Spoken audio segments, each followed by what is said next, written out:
mine and yours. But do not doubt, you are a killer. I want some more. Tom Cruise. There's no grass back there. They're not whacking grass. It's just trash. Well, there's bits of blades coming out of the concrete. Yeah. And they're like, not today. Take you down. They're just whacking all of the trash that the neighbors throw out their windows into their yard. They just Well, it's the trash that piles up behind us. Uh-huh. That gets chucked over that fence. And then they just so he's they break it whacking down. drywall. Yeah. You got to break it down with the weed whacker first, and then you get the lawnmower. Or they just throw it back over and then it collects here and then it gets thrown back over and then they whack it into smaller pieces. Today's topic is hard work. Yeah.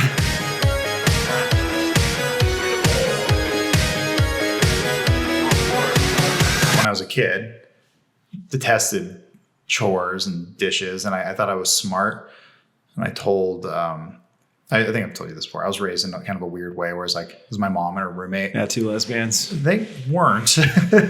Only one That's of just them how was. I always imagine Only it. one of them was closeted. Okay. But I remember thinking as a kid, I was like, hey, I like putting dishes away, but I don't really like washing dishes. And they went, oh, that's great. And so I was on permanent wash dish duty. That like sums up my childhood of like, I'd make a request of like, hey, I like doing this chore. And they said, we're going to give you the opposite work because that's how little we like you and value Oh, so you. you did the opposite, or you had to do the opposite of what you That's like. what I learned. I learned as a kid to always lie. I was always in trouble. And if I wanted anything, say the opposite. That's fucked up. There's a lot of fucked up things. I'm having all these flashbacks. So I lived in this small town. Like I'm from this like suburb of LA, but there's an even smaller suburb the more north you go that's near a small lake where they film Power Rangers. Oh, yeah. Yeah, that was like the small little town I grew up in. But we just, you know all of your neighbors, all 9 of them, because that was the small street we were on. And this like ultra religious family who lived next door. They were mostly nice, but the dad who lived there, his name was Dirk. And I remember I don't know why he called. It would have been easier for him to shout through a window. He's right there, but he calls for my mom. And I go, Mom, Dirk's on the phone. Or I said something like, goodbye, Dirk.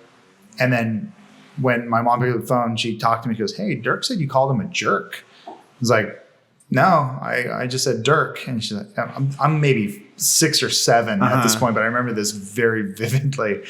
And she's like, pretty sure he says you called him a jerk. And I'm like, okay, but I know I didn't. It's his fault for having a stupid name. Let me tell you something. Dirk maybe didn't like you. Right. And then, I was a reminder of what he can't have. The perfect son. Yeah. Well, he had his 2 little blonde kids that only wanted picture books. I remember I would like share some of my goosebumps with them and stuff, but these ultra religious kids where I'm giving them like the devil's readings, and I like Catcher in the Rye and like he probably didn't like Jonathan Livingston Seagull and stuff. And, books about like young, struggling, poor kids and stuff. And they're like, where are the pictures? We love Jesus. And I was like, I don't want to hang out with you anymore. I want to play with my RoboCop toy where they have the pop caps.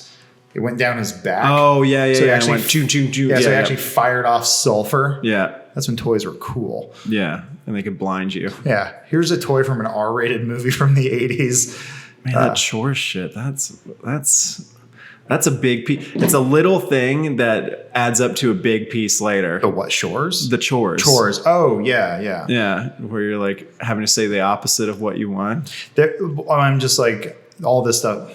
This is supposed to be you doing therapy, not me. No, I like But this. It's fine. I'll bring up so much of what you go through as a kid shapes you obviously as a person. And like, I think that's been a hard thing for me to wrap my head around because it's kind of a trope at this point, or I don't know. People, I think, joke about it where it's like, I think they want to just believe whoever you are as an adult, that's who you are.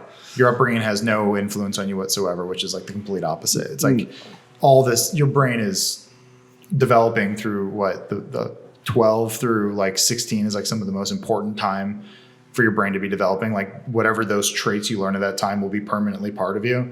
Really? So, something about that, at least from like a sexual perspective. It's like the things you get into at that point, which is not, far beyond my expertise, but with the way how like pornography is accessible to kids these days is like really messing people up.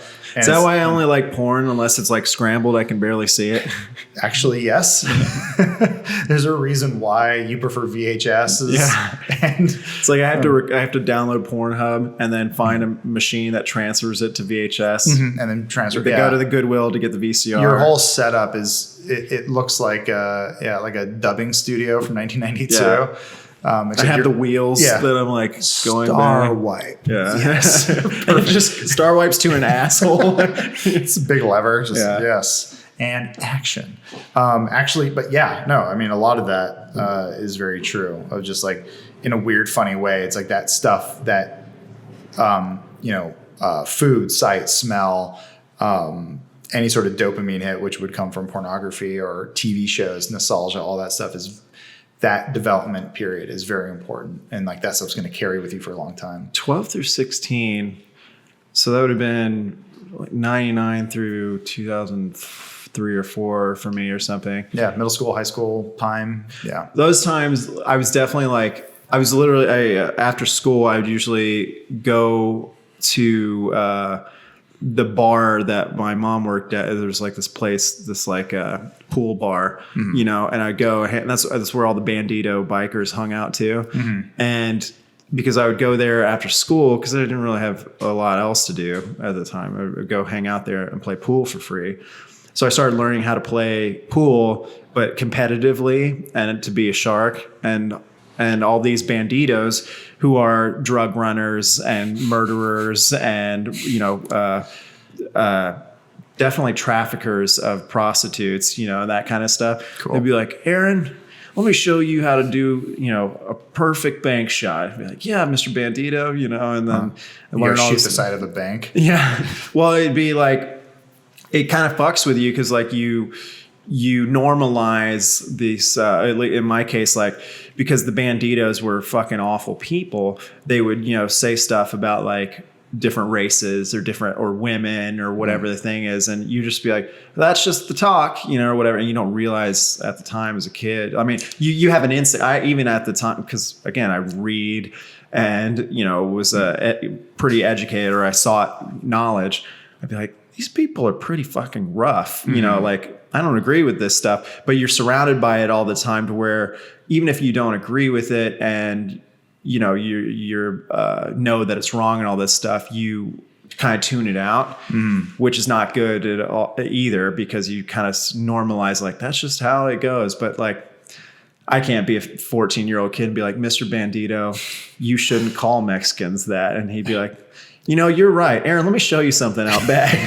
And he just breaks a pool cue while we're walking back. And how about you keep your opinions to yourself, smart shark? You're so well read, and they just beat you with your own books. Oh yeah, he'd be like, I read a book once in prison when I was serving for 15 years for shanking a guy in the neck, just so I could get this patch on my back. I know we had similar but different childhoods where it's like just weird stuff was normalized. Like my mom's roommate would give our dog whiskey on the 4th of July, which was like, yeah, it's normal. You just give a dog whiskey. And I was surprised he would drink it, because it's like, Yeah, my dog will drink beer, but he won't drink whiskey, because I think he knows that's poison. Like beer, like at least has like kind of a, I don't know, sudsy whatever thing. But I realized but it's the other thing too, where there was a whole traumatic life event that happened where I never got to say goodbye to that dog, because that relationship got drunk. Oh, okay. All right. He came back smelling like prostitutes. It just we couldn't have it. His name was Sinbad. He was a good dog, but I never got to say goodbye. Well, you can say goodbye now. He's not watching. Oh, okay. Can't access the internet from prison. I like how your childhood is you had the law there, and I had lawlessness there. But it's the same. It's very the similar. Same token, pretty much. Like, they both have similar, problems with people. Yeah. And like they both hate one another. They hate people. In a weird way, and it's I'll probably get in trouble for this, or I don't know. If sometimes it feels like there's a fine line between the law and the lawless. That's not a crazy thought, No, right? it's not, because especially like, not to name drop the things I'm reading, but like I've been reading the 1619 Project, right? Yeah. Law enforcement was basically started as a enslaved people patrol, right? Oh. So Wow. yeah, in the 1800s, well, I mean, even before that, like they created these organizations, these city organizations, these colony state organizations or whatever, that in order to prevent enslaved people from running, and trying to go north or whatever, they would encourage, these citizens or these like brigades to capture them, and they'd give them rewards and stuff like that. And even, free black people, they'd hassle them and stuff. And, because that was what it was ingrained in them as a patrol, is, to capture and to prevent and all this stuff. And then when slavery was outlawed, you still have these patrols going around, still hassling people, and all this stuff. Mm-hmm. And it just kind of kept going as a protective force, And so like, when people say, well, the cops, evolved from, these patrols, like, well, they did. Like, that's like, there wasn't, you didn't really have like a need for a localized patrol, Right. because it used to just be like, well, you have the sheriff, and hey, my horse was stolen or whatever, whatever the case is. Like, all right, we'll find them, Yeah. But it's like, as far as like an organized posse, you didn't need anything like that for crimes, because most people solve shit themselves or whatever the case was. But yeah, I guess a little before that too, when they're doing witch burnings and stuff, it was mostly land disputes. Or they're like, Williamson down the road's is a witch. And then he takes his log cabin and his fields, and it's like, and then at some point, the law gets in like, we don't think witches are real. That was short lived. But then also just like, we need some order. I don't know if any of that's related, but I don't know if I mean, but the only relation is the human element to it. But like, I wondered. I guess, it's a new form kind of today of like digital mob justice of like, the witch burnings and stuff, where like, then you have to have the moderators come in and go, whoa, what's going on here? Mm-hmm. Let's see if this witch floats. I'll do some research. But yeah, I don't think there's not a big separation sometimes, but again, it's not to generalize or anything but the basis for that organization was for that kind of stuff. The important thing is we both had guns pulled on us as kids. Yeah. Yeah. I say it in a joking manner, but like I remember vividly walking into a hotel room. We were going to Catalina Island for like the weekend, and I knock on my mom's roommate's door like, hey, we're going to go get breakfast. Open the door, and she pulls a gun out from under her pillow and points it at me like half asleep, like, because slept with a gun under her pillow. Yeah. And that's just, there were so many times when we'd come home after a movie or something, and I was like this instilled paranoia where they would come home and they'd be like, did we leave the light on? I don't remember the front porch light being on. I remember that stuff too. Yeah. And then they would go in with the gun. It's like, those were normal nights, like living in a, Los Angeles suburban town of just like two women going in with guns, but clear.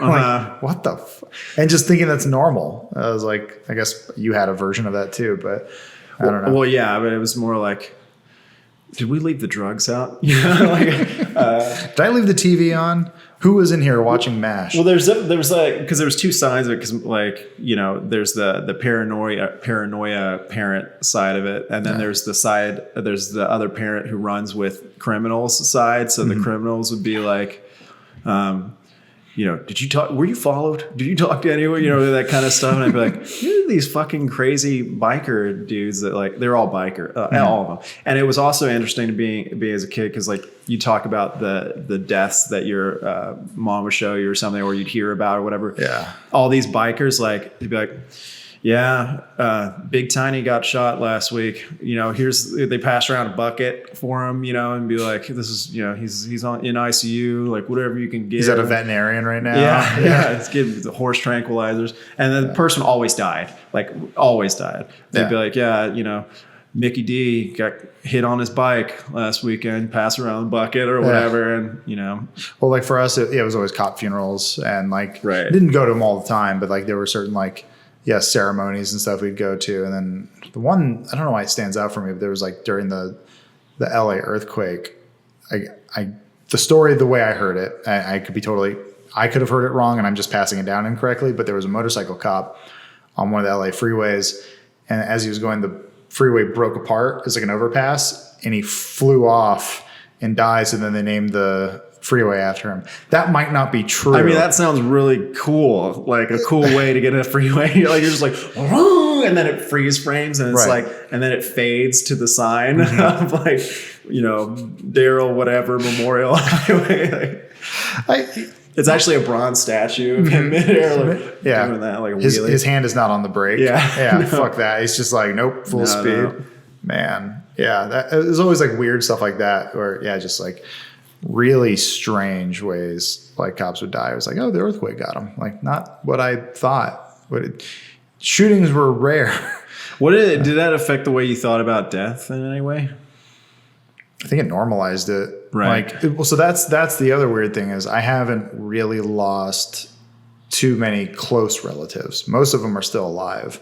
The only one I can really think of is like my great grandma who lived like into her 90s, had 2 strokes and 3 heart attacks and was fine. Death was trying to take her. Yeah. And she's like, no, not going to happen. Lived in Southern Illinois her whole life and just like took care of herself. But at some point, it just wasn't enough. But like I think at some point she was she was my great grandma. So I think she was almost a great great grandma. Like it was kind of crazy. I don't know. She lived a very long life though. But like, I did lose my grandparents on my dad's side, but I was never close to them. My grandma thought I was a granddaughter for the longest time. She like met me once and thought I was a girl. And so I'd always get dolls and stuff. And then she met me. And then you had a beard still. Well, then after like meeting her as like a older child, I started getting fire trucks and race cars. It was just like, oops, mistake. But like I lost both those grandparents, but I just didn't really know them. So it was like most of the way I dealt with death was hearing like these insane stories of either police officers who died or people who died within like, once my mom became a detective, I'd hear all these stories about, people falling out of windows during parties or just having Polaroids, kind of lying around evidence, seeing things and just like stuff no child should see. Yeah. I don't know. I think it desensitized me in some way. Yeah. You tell me about the crime scene photos where she'd be like, this one they didn't find for 3 weeks. Yeah. It was, sometimes it was like evidence I got like mixed up in family photos. Yeah, that's and so right. I'd be like going through stuff and like, what is this thing? And it looks like something from 8mm where it's just a overexposed sort of like sepia almost looking thing, but it's because the room was just so red. Right. And the guy's head is black and his arms are black, but the rest of him is just like yellow.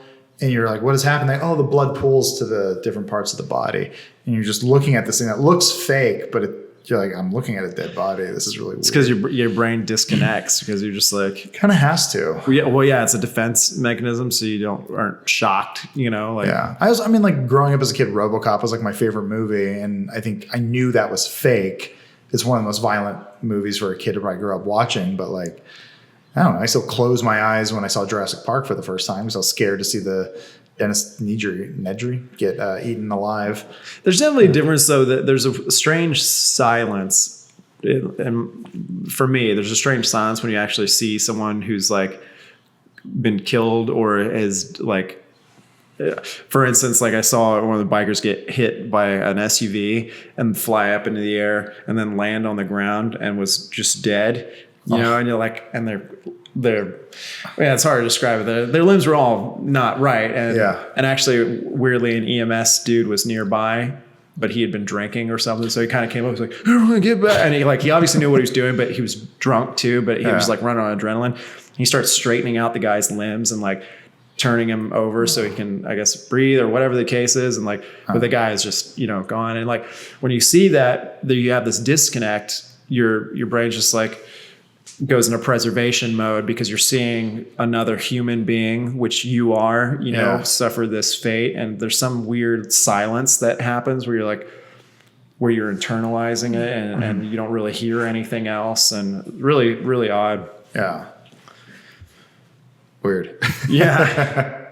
I realize in horror and stuff as a kid that, so I would see movies like, Jurassic Park or Alien or whatever, and it was like fun, scary, like a news ride. The one that disturbed me the most was Radio Flyer. I remember Radio Flyer. Because there was a drunk dad you never really saw. Yep. That would beat the other kid.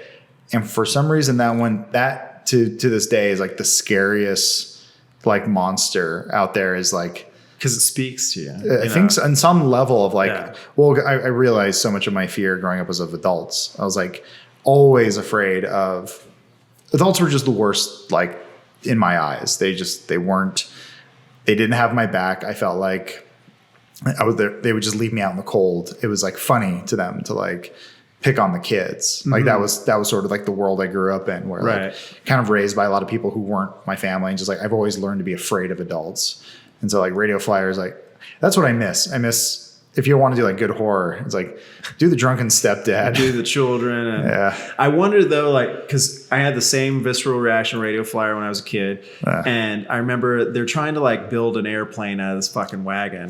Right, that kid's dead. Yeah. Wasn't it Elijah Wood and another kid or something? Or was it a kid from Angel in the Outfield? I don't know. They're all the same kids. Yeah, it's two 90s kids. Yeah, from 90s movies. Two 90s kids that are staples, and they're trying to build like an airplane to fly away or something. But they build it out of a red wagon. Out of a red Radio Flyer. Right. And which can barely move. You can't keep it straight, and like you overload it immediately anyway. But but I wonder, because my memories of that movie are exactly what yours are. It's a scary thing that made me feel weird, but I didn't understand why at the time. My parents were like divorcing around that time too, or something, like that kind of stuff.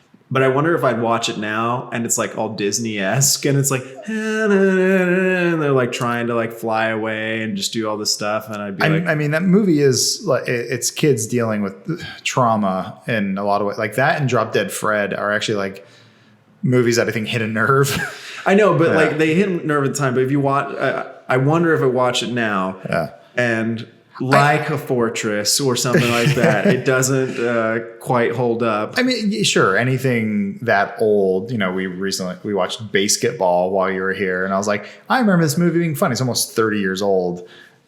Yeah, getting closer to 30, or it's a little closer to 20 than it is 30, but it's getting there. But we're like, it's still pretty funny. Half the stuff you can't say anymore, and it's homophobic and it's transphobic and misogynist. A lot of misogyny. Yeah, and just like, just have the girl, just all the good hits. Yeah, it's like I came from a time when the Man Show was able to be made.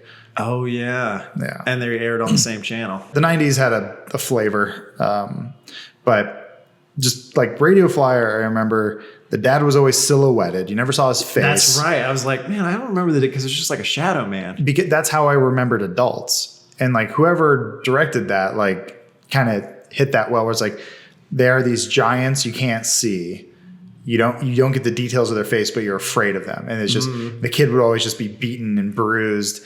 And it'd be like, it's that moment when you're home alone or whatever. It's like you and your brother, or just, it's the kids. And then you hear the car in the driveway and you stiffen up. You're like, uh-oh. And that's like, that I resonated with, where it's like, dad comes like, what?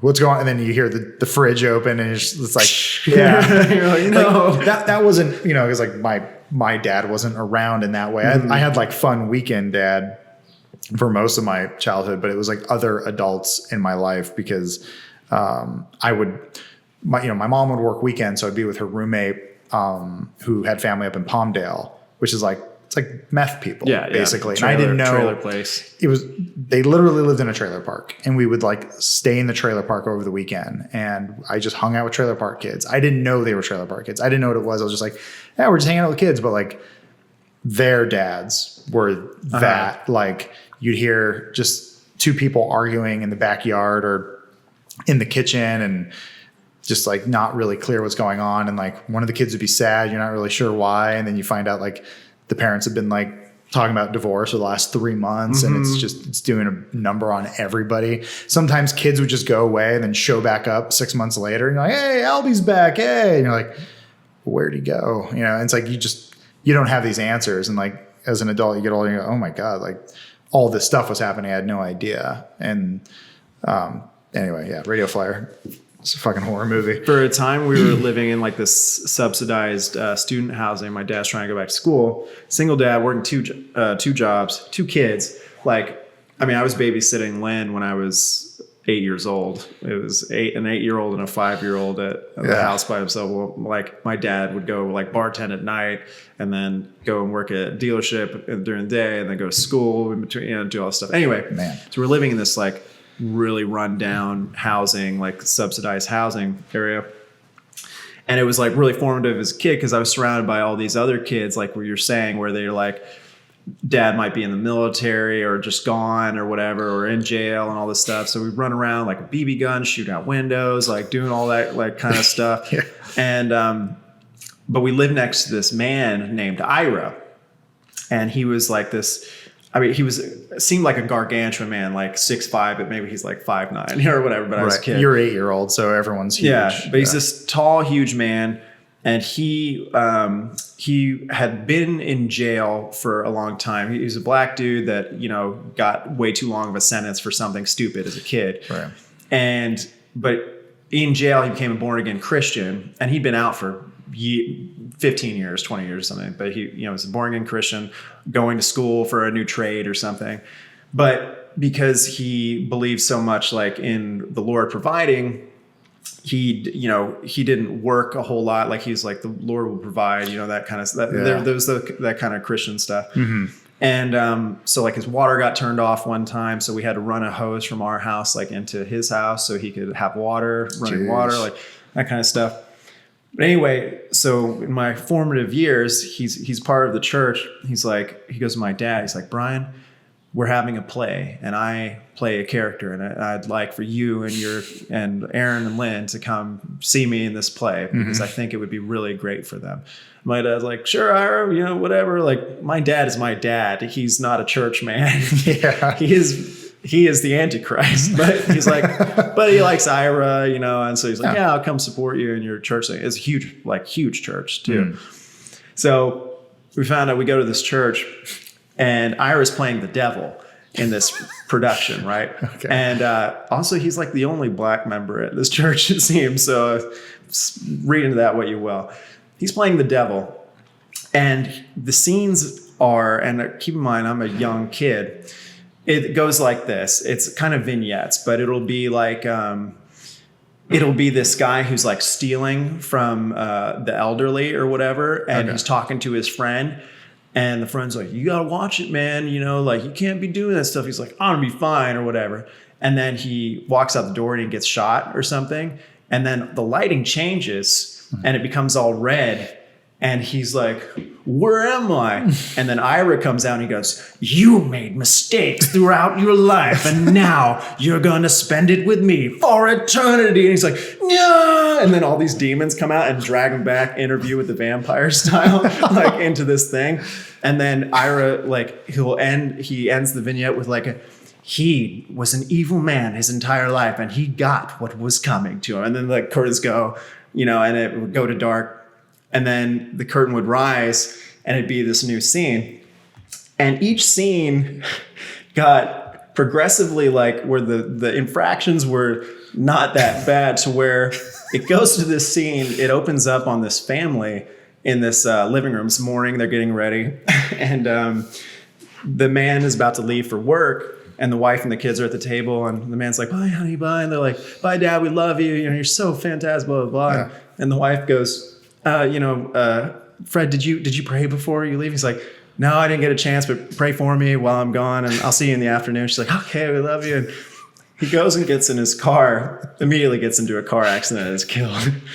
And so the lights come on, it's like this white, beautiful light. And he's like, oh. And then it turns red. Oh, and Ira comes out and he's like, you thought that you could have someone else save your soul? And like, he was like, but I prayed all the time before that. He's like, you weren't devout enough or whatever. And he just gets swept away by the interview with the vampire demons and they take him back. And Ira goes like, you can't rely on your loved ones to save your soul. Your soul it's an inner journey or something like that.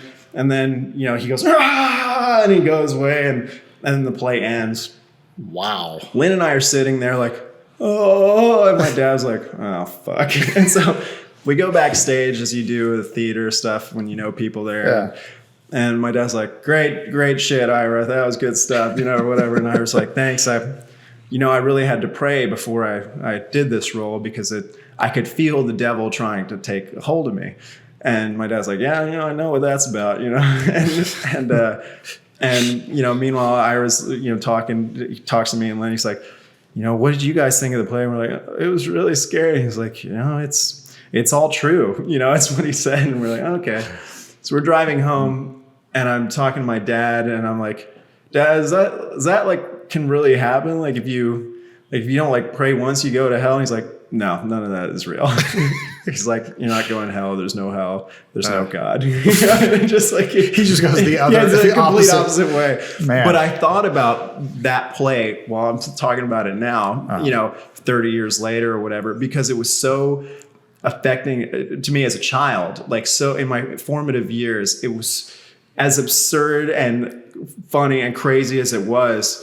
It to this day, it still there's this little piece of me like, man, what if I don't pray with my wife before I leave? I don't have a wife. I don't have children. Right. Because those habits are instilled, or it's just something on your baby brain. They said it's the whole thing of got to leave the dome light off in the car. You know, it doesn't really matter. No, it's fine. But you're like, that's just this little anxious bit. Yeah. Or you know, when your parents say when you turn a light on, that costs $5 or whatever, and you're like I get that sting still when I turn a light off. They said 19 cents every time you flick a switch on. Oh, mine was like 32. The other one too for me was dish soap.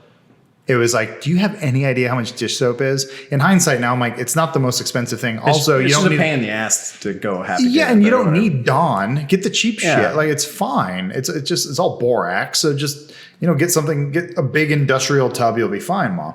But I remember getting yelled at for doing the dishes because I was like, I used like half the bottle of soap and I was just having fun. I don't know. I'm like 10 or something. And they're like, basically got just screamed at because it's like, you have any idea how much money you wasted? And so like now when I do dishes, it's just like, just a little bit. But does it carry with you? Those things stick with you. On the subject of Interview with the Vampire, I want to see a modern Interview with the Vampire where he just can't get past the part where he was a slave owner. The master of a large plantation just south of New Orleans. Christian Slater's. Because the story is Brad Pitt, for whatever reason, calls up a random writer to say, I need to tell my story. I don't know why. Don't know how they find themselves. It's pre-internet finding. It's kind of unclear. So I assume they found each other in a bathhouse. Yeah, some bar. Because they're in San Francisco. Oh, that was New York. No, it's San Francisco. Oh. They're just driving across the Golden Gate Bridge at the end when Tom Cruise comes out and starts sucking his dick in the Mustang. A pretty cool 1964 Mustang convertible. That they immediately put into a wall after, So, I mean, the plot is a sexy man calls up a kind of ugly man, but also sexy, like a handsome ugly man, like you know, he has a Nicholson-esque. Yeah, he has a receding hairline, but he makes it work. Yeah, you know, that sort of thing. But he's like, you know, wearing a vest and a white T-shirt. He's like, let me tell you my story. I own slaves, and then he's like, tell me more. You know, and it's like he doesn't even acknowledge that part. He goes, okay, so you're in the 1600s. Normal shit. All Brad Pitt says is, I was a plantation owner. And then there's like almost a cameo from like Thandie Newton, you know, like, and he kills her. And then all the other slaves are upset because Louis, Tom Cruise's character, is killing all the slaves. And they're like, hey, we're getting a little fed up with your vampire shenanigans. We're getting a little, And then he's like, "You're free." I don't know if he says you're free. I forget. No, I don't know if he frees them. He just leaves. He leaves it all behind. Well, he doesn't just leave it behind to them or something. He burns everything down. Right. He takes it away. So basically what's going to happen, again, I've been reading the 1619 project. He burns all this shit away. They're going to just be captured and resold off to probably an even, first of all, what they also don't acknowledge is that he's in New Orleans, and that's the worst place to be an enslaved person. Is it pre-Louisiana Purchase? So it's 1700s that he's there. But yes, pre-Louisiana Purchase, but also the kind of, like, they made sugar and shit there, and it's the hardest work for an enslaved person. Yeah. And so not only does he have a bunch of these people that he owns, but he puts them through the most backbreaking, like, they die in a few years kind of work, and he's like, and I was depressed. Yeah. You know? Oh, poor you. Yeah. I want a modern version where you're doing the interview with the vampire. You're like, hey, I've been reading this book, the 1619 Project, and you don't come out as the good guy in the story. And he's like, but let me tell you about the little girl we took in. Like, but Antonio Banderas says I'm beautiful. Yeah. It doesn't really matter how you don't get the hot chick pass. Like, it's not going to happen. I'm sorry. And it's just like, see my vein? Well, I can't cut my hair. There's never an instance in that movie where you're like, where you feel bad for him. You're like, because he keeps going like, and I was damned to live forever amongst, I never saw a sunrise until movies, but now I get to hang out in movie theaters all day because I have money because I just kill people. Yeah. It's unclear where his fortune comes from, but I assume he does the Highlander thing where Highlander rules are you amass this money and then you pretend to die and give it to your son or your grandchild, and then you become the grandchild's identity. I assume that's what Interview with the Vampire they were doing, but it could have just been he's just stealing. And they can also just sit in a casket with a beer koozie on their head of blood and just slowly sip over time. And they try to kill Tom Cruise in that movie 3 different times, and he doesn't die. Like they throw his like a charred husk,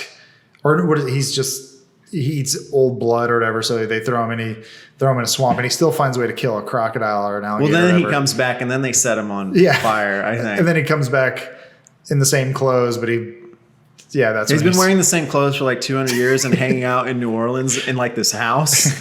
Oh, yeah, that's right. And he's just sitting there and he's scared of helicopters or whatever. And Brad Pitt's like, no, it's just artificial light. And he's like, the noise, and like you hear just like some hip hop or something outside. And he's like, oh, That movie's beloved. Like it is. I remember as a kid when it came out and being like spooky vampire movie, watching it as an adult, like it hasn't aged greatly. There's a lot of weird parts in it, but rest in peace, Anne Rice. Yeah. She didn't get to see all of her vampire projects through. We'll remake it. It's 2 hours and 45 minutes of being like, but you owned people. Yeah, and he's like, you really got to get over this. But I felt. Yeah. You're like, did I tell you my family died? How many slaves died? What were their names? Did I tell you I saw the premiere of Gone with the Wind when it was actually in theaters? We're going to need to go back 200 years to when you were truly a monster. I think that's also just, it was reflective of a time when that was quaint in a novel where it's like, this is our hero, a plantation owner. And he goes through time. It's like, could have been anything else. Yeah. But Anne Rice's narrow brain was just like, this will be good. This will stand the test of time. It's great. And, I guess, okay, you could argue that he's a plantation owner, right? And he, though in the 1619 Project, they refer to them as forced labor work camps. Okay. So Brad Pitt owns one of these forced labor work camps, and you could say that with this plantation, his comeuppance is he has to live forever being beautiful, sucking people's necks, and he's damned. And that's his punishment for, I assume, killing many, many black people and throwing them in boxes and doing all sorts of stuff. He has to basically be kissed by Antonio Banderas and whatever. Like, that's his punishment. There, I'm sure some people would argue that, but really, that's not. He lives a great life. And he's getting to tell his story to Christian Slater in a nice apartment in San Francisco. Right. You know, he writes for Cracked. Yeah.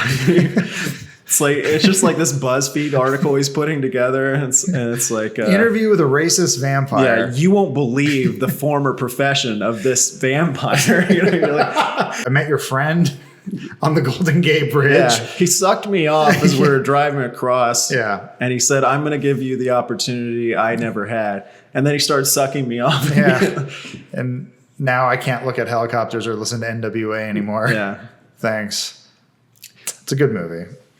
That would be awesome. But they come back. It's Christian Slater giving the interview, but the interviewer's like, "But you knew a slave owner." You just kind of breeze past that. I noticed in the magazine article I read. You see that movie and you see how sad Brad Pitt is, and his whole thing is, "I'm sad." He's no character, and there's nothing interesting about him other than he's just goth. I mean, he's just goth, dude. Yeah, he's a beautiful man, and he's just kind of doesn't want to do anything, but he can't quit Tom Cruise, who also doesn't seem like he had a lot of friends. They're such lazy, like shiftless pieces of shit. Yeah. And it's obvious like no one liked them. No one liked them when they were mortals. No one liked them when they were immoral. And so they just sit around all day playing the fucking piano, enslaving little girls to be a part of their little vampire harem, you know, like they're pieces of shit. Yeah, in that movie. They're not the heroes. No, and neither is Christian Slater. Like Christian Slater is slimy in it too, because you're like, what is his deal? Like, there's no character. Right? He's just totally driving kind of the story or whatever. Yeah, not asking journalistic questions. Tom Cruise, Louis, the character, he's like, I was with no one before I met you. He's like, how long have you been a vampire? Like 3 months. Yeah, it's just so you get the idea that he's that guy who stays over one night but won't leave. Oh yeah, yeah. And but then everyone's sort of like, we don't want to be around you. And he's like, what's wrong with everyone else? Why can't you be with me? He's the guy that's like standing on your couch and he's like, I'm about to start a blog. You know, and you're it's like, happening. Dude, just find a vampire and get bitten and get the fuck out of here. Do you know anyone knows how to do Corel Draw? I need The nominees for favorite actor in a mystery thriller video are Tom Cruise for Interview with the Vampire. It's a great movie. If you have Amazon or whatever. I didn't mean to rant about it. No, it's all right. Impressionable minds. I forget all the stuff that happens. I was trying to tell you. I was trying to tell you all this stuff, and you were writing it off as just. I remember Antonio Banderas shows up, and it's unclear why. It's still kind of. He's like, and then we just kind of moved around for a bit. They killed Louis. They killed Tom Cruise, and so they get put on trial. And then also, it was Tom. Oh, because they made Claire Danes into a vampire and she's too young. They're not supposed to do that. No, that's not Claire Danes. It's what's her face? Kirsten Dunst. Kirsten Dunst. Sorry. Yeah. Sorry. The arbitrary clown rules of vampire councils. Right. And so they're like, you will be imprisoned for 200 years in a coffin, but they take him out like a day later. Because again, Antonio Banderas thinks he's beautiful and he can't have. They also imprison him upside down. I don't know. They don't really. It's not clear when they're putting him away how that. But in the 5th time I watched, I was like, oh, he's upside down. He's supposed to be 200 years, you know, just in solitary, having a head rush. You know, for enslaving a small child. And you know, whatever. Seems apt. Yeah. But they get him out. Yeah, he's like, you're beautiful. Get out. So then he kills every vampire ever, which was really easy. Yeah. He just pours like gas or wine on them or something. Like he finds the cask of Amontillado that he was buried with and just pours it on all these caskets. And then they start flying out. And then he just sickles them to death or whatever. I'm like, is that it? Is that all you need to do? That's kind of his arc. Yeah. I don't want to read the book, but I wonder if it's pretty close. I don't know. All I know is reading the trivia about that is Brad Pitt was miserable and he kept trying to get out of his contract and like, Brad, baby, it's going to cost $40 million to get out of this. And he's like, fine. And he has to put in the 90s contacts and hang upside down. But wasn't it a hit and he made a shitload of money off of it? Yeah. It was like the bit. I always forget this too. Like in the 90s, if a movie made $15 million, it was like, that was fine. Or 40 million, 30 or 40. If it made like 40 million, it was a blockbuster. Yeah. Like, oh my God, like the Star Warses and the Titanics were so few and far between that so for that movie, if Interview with the Vampire made $200 million, which you see that today and you're like, oh, the Batman only made $240 million. Or yeah, was it Blade Runner 2049 only made $300 million?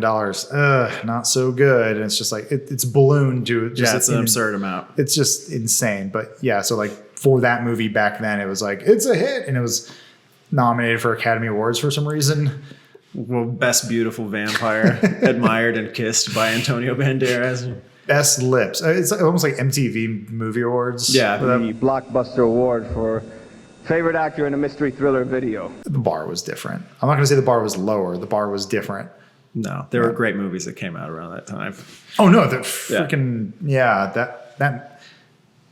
we've talked about this a lot of like rose tinted goggles, but like there is a breadth of movies between 1990 and 2000 that are like, this is like the last golden age of film. I don't know if we're ever going to get that again. Maybe. There's like a bunch of weird A24 stuff. No, that's fine. I'm going to watch After Yang after this. Yeah, I'm going to watch As Good as It Gets. I'm going to say, watch Goodfellas, but just imagine you hanging out in the barrio or whatever or in the bar with the banditos. That's you. Ever since I was a kid, I knew I wanted to be a pool shark. Yeah. Well, it's funny. I remember Lynn and I, as kids, going to this place called, I think they have them around, but Slick Willie's, these pool halls. They're in Texas. I don't know if they're here, and I remember distinctly us being there and playing together, and some guy, he was probably in his early 20s, like, what are you kids doing? And he was playing pool there too. We're like, we're just playing pool. You want to play? He's like, yeah, sure. And he plays against us one round. We like cutthroat or something like that. And we're like, well, like do it for like $5 or something. And he's like, okay, and because we had thrown that game, or we had not been very good on that game. Wow. And then we totally hustle him and take like $10 from him basically.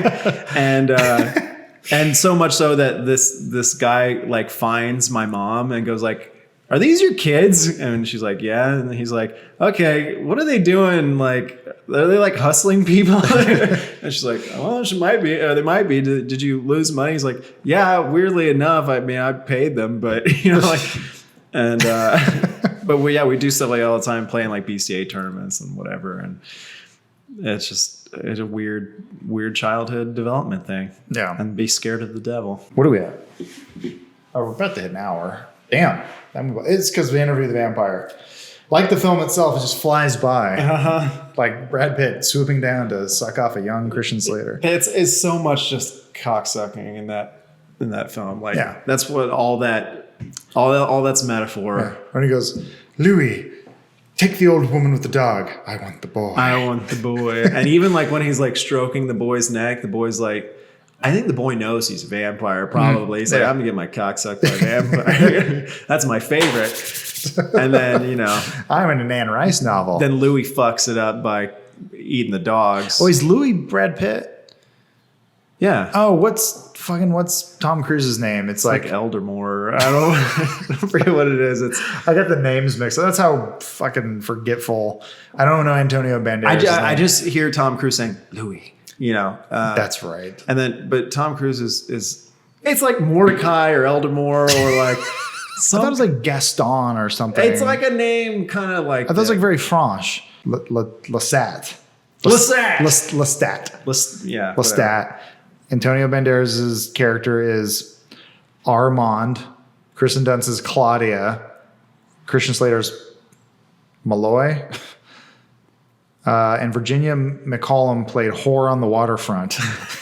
It's my favorite play. They're all their names they correspond to the times in which they turn into a vampire. Because Antonio Banderas was like the oldest one, so he was turned into a vampire in like the 1400s or 13 or something like that. Call me Beowulf. He's basically, but the whole thing is he's like, I want to connect with today's youth. It's his thing. Like that's what he tells Brad Pitt essentially. Is he goes like, lots of TikTok. He's like, I don't understand, character limits or whatever. He's basically saying like they're stuck in doing this production in this theater because he can't go out because he feels like he doesn't relate to the youth. I don't remember any I know of this. it took me I think a half a dozen times. It's so you need to watch it with that. subtitles too. He just you think you're the vampire, you're beautiful. That is the very spirit of your age. I know it'll probably sound very like racist or something, but like he's really mumbling his words. yeah. And he's just like, It's like a Chris Nolan movie. you want to do this? Or yeah, that's too much Jewish, but There's you know a lot what I of mean. Jews, yeah. But anyway, so he can't relate to the youth.